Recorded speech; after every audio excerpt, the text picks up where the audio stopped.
येथे उपस्थित सर्व विद्यार्थ्यांना माझा जय भीम, जय आदिवासी, जय बिरसा, फुल गुलाम जिंदाबाद, फुल जोहर।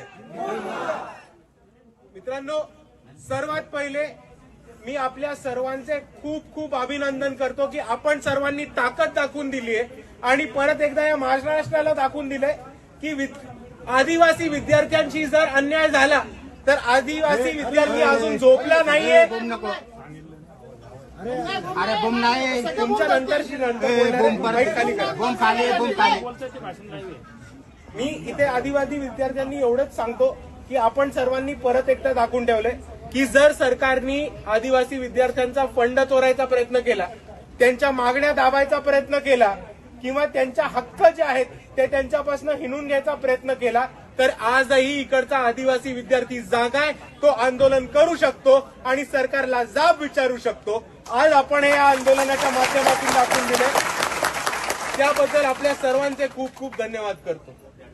मित्रांनो, आपल्या मागण्या खूप नाहीयेत, आपल्या मागण्या खूप जास्त आवाक्याच्या पण नाहीयेत। आपल्या सोप्या मागण्या होत्या।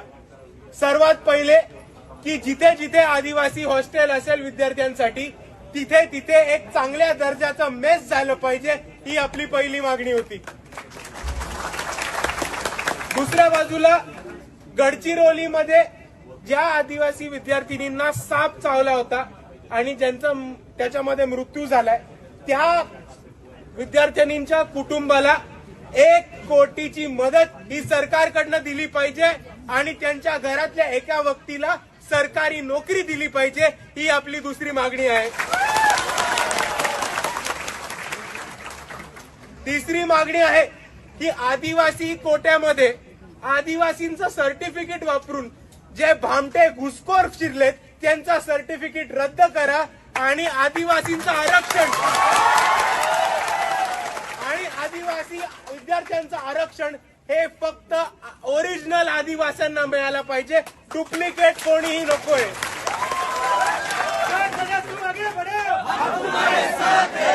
आपली चौथी मागणी ह्याच्यामध्ये हे आहे की आज इकडच्या सरकारने एक महत्वाचा मुद्दा मांडलाय की विद्यार्थी जे आदिवासी विद्यार्थी जे सरकारच्या वसतिगृहामध्ये राहतात, हॉस्टेल्समध्ये राहतात, त्यांना आंदोलन करण्याचा कोणता अधिकार नाहीये।